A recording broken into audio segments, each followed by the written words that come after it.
And welcome to the Sports Roundtable. Week 3 is in the books for high school football for the season of 2017. I'm Tom Lamont, your host today, and we are glad to be here to talk about high school football. And our first guest is Earl Smith, the head coach of the Wildcats New Hanover High School. And Coach, Week 3 was another test for the Wildcats, but again, you come out on top 26-19 to take a 3-0 record early in the season, but 3 very tough, difficult early games for your club. Absolutely, and that's something we do is try to schedule a tough non-conference schedule. You know, we play Garner this week, and we feel like it prepares us for the season and also for the playoffs when that time comes. Overall, in this first in the first quarter, in the first game, in this contest against Cape Fear, your third game, of course, your club gets off to a pretty good start.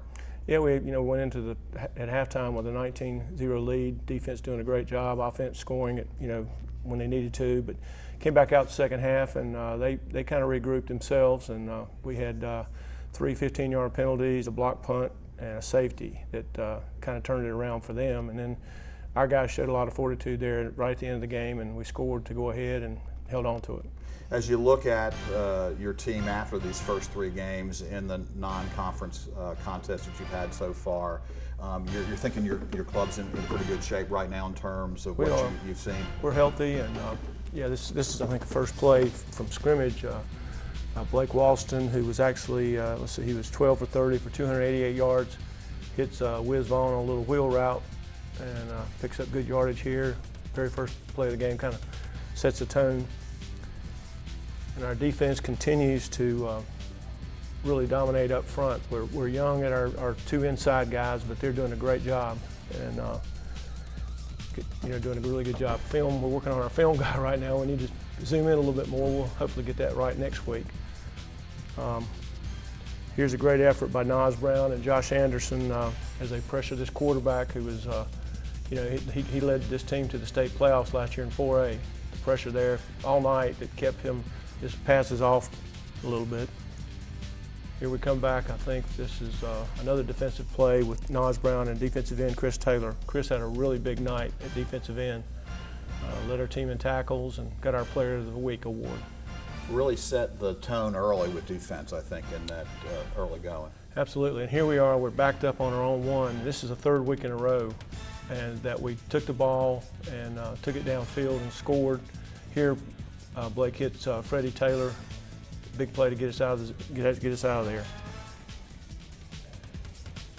Again, I'm really proud of our defensive pursuit.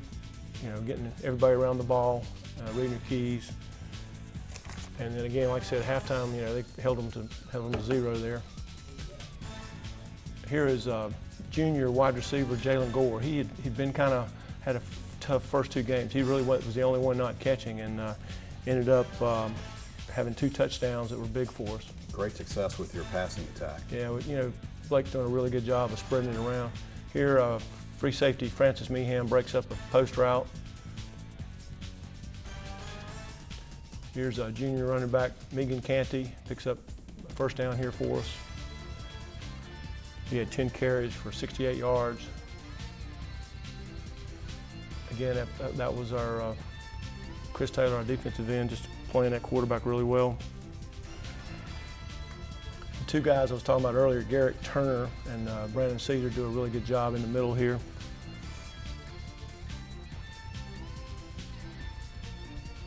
It's really nice having 3 senior linebackers in Grant Daly and Nas Brown and Troy McCaskill. They're all involved right there. It's a solid defense when you got those veterans back, those kids that have played a little bit in those positions. And again, it looks like you really put some pressure on Cape Fear early and continued that. Yeah, here's sophomore running back Jabez Howard. He's averaging close to 100 yards a game, and just nice having a young man like that. This is winding down. Here's a 4th down that we make a big stop on, and just huge there. Turn the ball over and get the ball back. And these are the last couple plays of the game. Here's the touchdown. Our quarterback Blake Walston had a sprained thumb, so we pulled him out, and Francis Meehan, who was our backup quarterback, comes in and throws a touchdown here to Cole Tanner, and then we were doing a line drive on the very last series and basically hit them, bounced back, and our guy fell on it, so we were able to run the clock out. Pretty lucky there. That last passing play, though, really put the nail in the coffin at the did. end. Any concerns? Of course, you had the big lead early and then gave up that lead in the second half. Oh yeah, we had a lot to talk about at practice yesterday, and we'll continue today about we continue to make some mental errors as far as penalties, and we got to shore up some of our kicking game. So that's the biggest thing. You can't have a block punt, especially in a game like that. Absolutely. Overall, again, from this contest, you move on to play another very difficult team and another non-conference game at Garner coming up. So that's going to be another challenge for you. Absolutely. You know, they have their tradition there goes way back into when I was in the early '80s at Millbrook in Raleigh, and they've I think we're figuring out they've been to the third round of state playoffs almost every year for the last 30 years. Well, Coach, congratulations on week 3, another big win for the Wildcats, and good luck to you next week. Thank you. All right, very good. Again, the Wildcats victorious against Cape Fear, 26-19. The Wildcats now 3-0 on the season. They will travel next week to Garner for another big non-conference game before they get into conference play. We'll be back with the coach of the Ashley High School Eagles, Jeff Turner, right after this.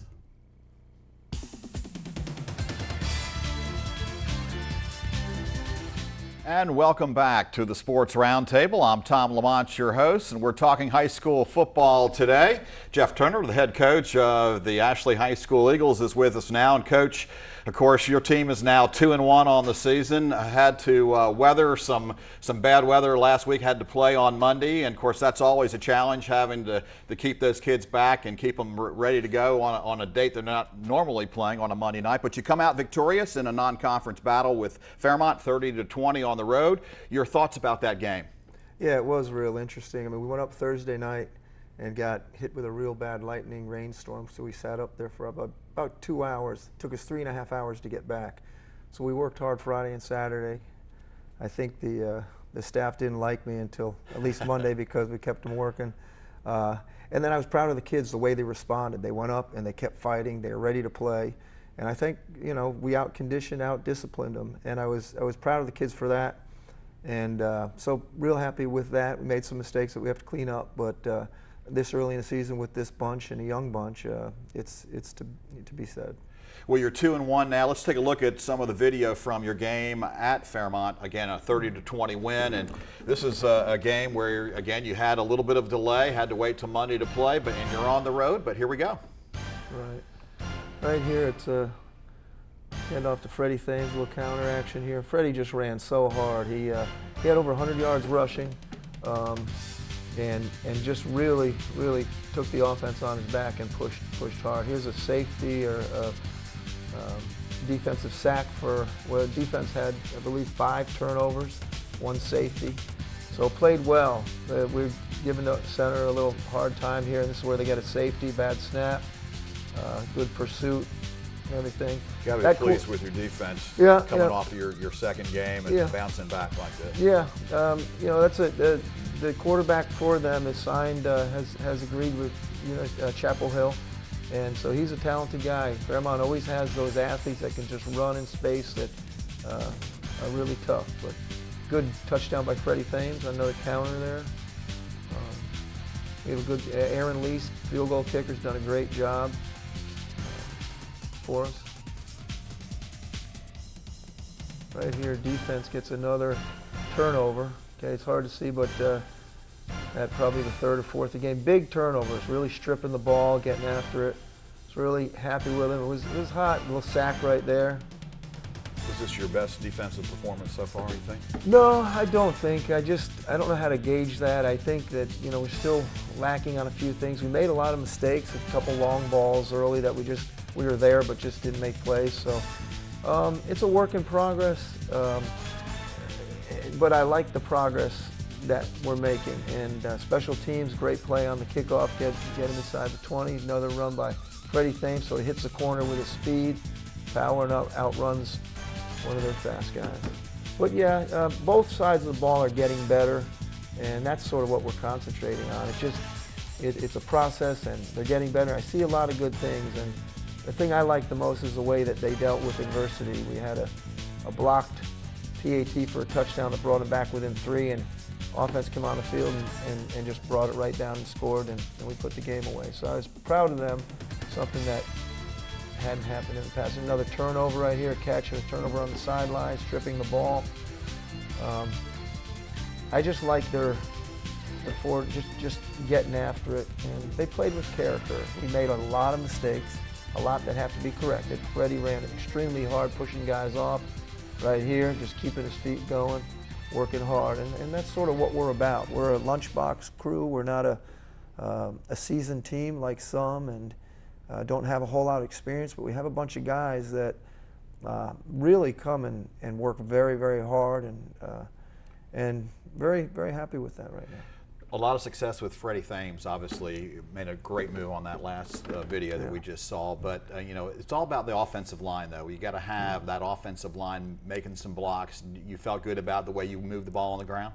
Yeah, I mean, I was very critical of them last week, and I let them know. I let everyone know that. And we stepped up. We're not where we need to be, but we got better, and they stepped up, and they felt good, and they did not get tired throughout the game. So they answered the bell, and I thought they did a good job coming back this week. We just have to keep getting better from that. Obviously, you were able to run the ball against Fairmont. Passing-wise, were you happy with your ability to throw the ball?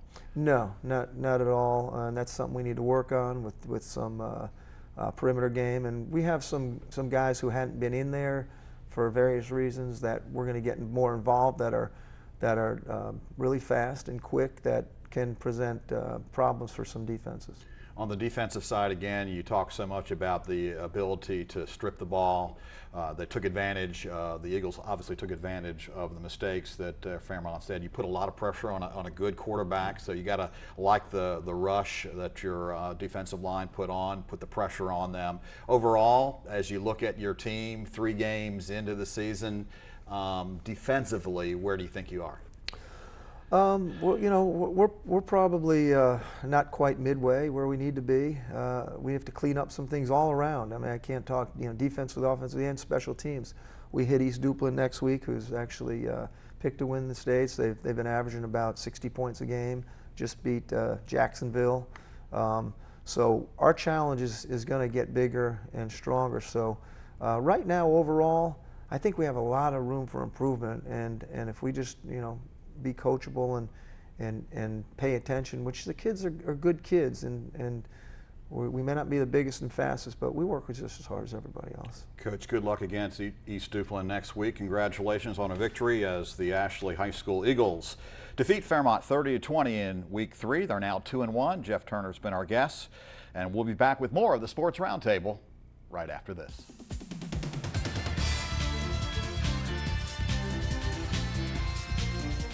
And welcome back once again to the Sports Roundtable. We're talking high school football today.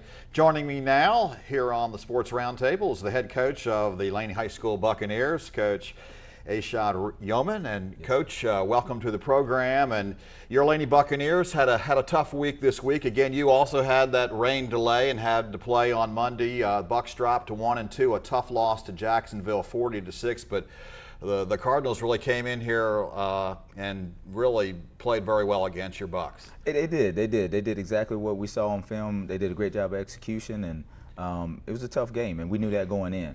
So we're looking to rebound and get back on the winning streak, and hopefully we can get this thing turned around. Is it always tough, you know, when you have to delay playing and hold those kids back a little bit and say, we got canceled, but we got to play on Monday. You got to regroup and get them fired up for a game that on a day that they don't normally play? It can be, but that's my job as the head coach, is to get those guys mentally prepared and get them ready to go to execute on a Monday night, regardless of what night it may be. So. It is tough for the kids, but I mean, it comes down to proper execution and preparation. Well, Coach, you brought some footage of your first 3 games with you today, and we're going to take a look at that footage now. Of course, your Bucs are 1-2, and tell us a little bit about Laney this year. So this is Pinecrest, a very tough team. I believe they're undefeated right now. I was Jason Billingsley on a nice carry. We're looking to see him make that jump from his sophomore to his junior year. He's done real well for us.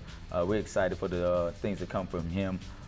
Defensively, we've got two guys with returning experience. We've got older guys on the defense, but we're just lacking in experience as of right now. And that's a great job by Sherrod Sidbury. He was our quarterback last year, dumping it off to one of our running backs there. Wasn't quite the play that we had designed, but it worked out for us. And once again, that's Sidbury hooking up with Mr. Alfahim Walcott. Again, when you look at the film of that play, it didn't quite go the way we had planned, but it worked out. And that's been, the kind of the story of what we've been having is, a lot of little mistakes here and there that we've got to get cleaned up. And that's a great job. Again, that's one of my returning players there, Carl Lane, coming up making a huge interception. And then there's Jason Billingsley again on a nice run. Sherrod doing what he does, man. Extending the play. Garrett Wilkerson coming up with a great catch for us to keep the chains moving. This is one of our victories here against Greenville Rose, a very tough team. Playing them in the past, they've always, had great athletes. It was just one of those things where everything kind of aligned for us. We had, I believe, 5 turnovers in this particular game. I want to say every one of them being an interception. So it was a good job up front, putting pressure on the quarterback, and doing a great job in the secondary to finish those plays off with turnovers. It was kind of a switch, against the Pinecrest team. We ended up having 5 turnovers and putting ourselves in some pretty bad situations. And then this game, we switched it around where we had taken 5 turnovers from them guys. So, and then here is us against Jacksonville. Again, not quite the way the play was supposed to work out, but it ended up, working out in our favor for a touchdown. Very good. As you assess your team after these first 3 games, all of them very difficult, tough, non-conference opponents, really challenging the Bucks early. Absolutely. Just looking at that footage, looks like you've been able to at times run the ball pretty well, and certainly your passing game can be effective as well. So offensively, tell us where you're concerned and what you like so far. Mainly turnovers. You look at, those first 2 games that I talked about, the Pinecrest game where we had 5 turnovers, and then in this particular game, we also had a lot of turnovers there, and that just doesn't bode well for any team. That's not something that you want as a high category in the statistical area. So that's one of the things that we definitely got to get better at, is not turning the football over on the offensive side of the ball. And then defensively, we got to work on, again, penalties. We had a lot of offsides penalties last night, giving up some free yardage. And then tackling is another thing that we've got to get better at. I mean, we've done a decent job in the turnover category, but not exactly where we want to be at as well. So it's a lot of work in progress for us. Would consistency also be a key word for you? Obviously, you got the defensive effort in those first 2 games, especially against your opponent in Game 2 against Greenville Rose. I mean, forcing all those turnovers, looked like they really played well. Secondary, picking off passes. Looked like you got good pressure on the quarterback. You give up 40 points to the Cardinals this week. Was that just all missed tackles and, kind of assess where you were defensively in that 3rd game? Well, when you look at it, man, we had a tough time, getting off blocks and executing in the front 7, and that's on us as coaches. I got to do a better job of preparing those guys for what they're going to see on Friday nights. But that's a testament to the competition that we've been playing. Those guys play very tough football. Pinecrest, Greenville Rose, and Jacksonville. Those guys are very, very well-coached teams, and I've got my work cut out for me again this week against Triton. But you're right with the seeing that consistency is an issue for us, and that's something that we got to get shored up as well. What do you want to see from the team against Triton?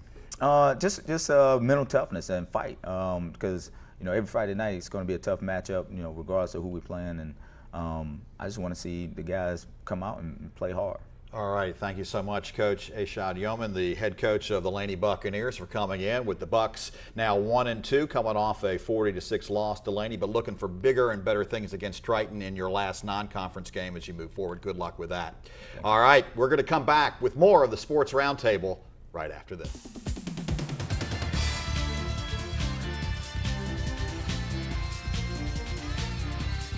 And welcome back once again to the Sports Roundtable. I'm Tom Lamont, your host today, and we go to the fourth high school football team in New Hanover County as our Hoggard High School Vikings head coach Craig Underwood joins us now here on the Sports Roundtable. And Coach, you had a bye week. It's always interesting when you get out to a 2-0 record and you have two good games playing at home with a big win against Holly Springs. You go on the road and beat Orange, and your kids probably want to keep going. But you had a bye week. So what'd you do this week, and how do you kind of work that to get ready for this week? It worked out pretty good, being that it was the first week of school. So, there's a lot that goes on with that. Traditionally, it's a tough week to practice. So we were able to clean up a lot of things fundamentally. We did start the season on a strong 2-game performance, but also a lot of mistakes that we were able to really focus on cleaning up. So very excited to go into a week against a good Carolina Forest team this week. Well, we have some footage from your first two games we're going to start to look at. And as you look at this, tell us, where do you think your team is right now? Well, I'll tell you, again, we've done some really good things. I think we have some really talented guys. Here's Chris Tootle taking a screen the distance for our first touchdown of the season.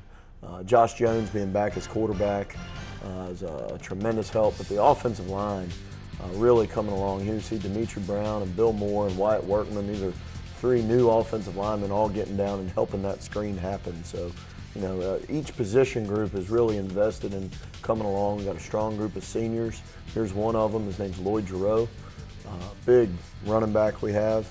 Actually played defensive line for us last year, so made a position change. He's played running back most of his life, but you can see a good shot of him here. He's a load now, but does a good job. Again, it's a good size hole that the offensive line is opening up. It's a big physical player. Really excited about him. That's running behind Donovan Simmons and Mason McKeith in there, who are two of our leading offensive linemen. It's going to give some defenses some issues just trying to tackle him. That's it, and you got to, if you load up the box to stop him, then here's Anthony Schiavone that is able to get out, and he's got great ball skills. We've got a really pleased with our receiving core. Trey Hauser, Schiavone, C.J. Pipkin, and Chris Tootle have all made major contributions in each game. And then we have Austin Edwards at tight end. So a lot of weapons right now that are playing well. They've just got to continue working hard. Again, don't be happy where we are, but continue to work to get better. And then here on the defensive side of the ball, a couple linebackers coming through. It's Cameron Kite and C.J. Pipkin. Cameron Kite and Christian Holler, two leading linebackers for us. And then our defensive line doing some big things. Garrett Manning actually forcing a fumble right there as well, which led to this touchdown by Lloyd Giroux. So again, just seeing some good things, some good power running. Garrett's brother Evan is a senior H-back for us. Does a good job there. Him and Michael Bannerman opening that hole. Yeah, it's all about that offensive line, making those holes for those kids. But it looks like you've got a lot of potential offense to throw at teams. Yeah, I tell you, we really do. And again, Josh is doing a good job just orchestrating that, at quarterback. And then, like I said, on the defensive side of the ball, we got three senior defensive linemen. This is Daniel Eason and our middle linebacker, Christian Holler, making a big play. So, we've been able to get a lot of force teams into some negative yardage. Here's Christian Holler running again. Great hit out on the perimeter.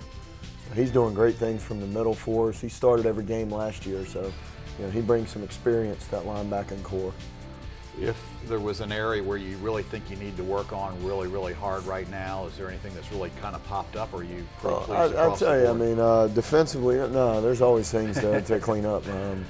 Just finishing plays, getting off blocks defensively,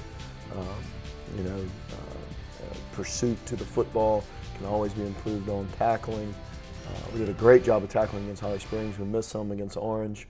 Even though holding them to 6 points, very pleased with. Here you see again, just great pressure. That's Tayshawn James, a young corner that has had great improvement. But I tell you, we face a big challenge this week with Carolina Forest and their efforts.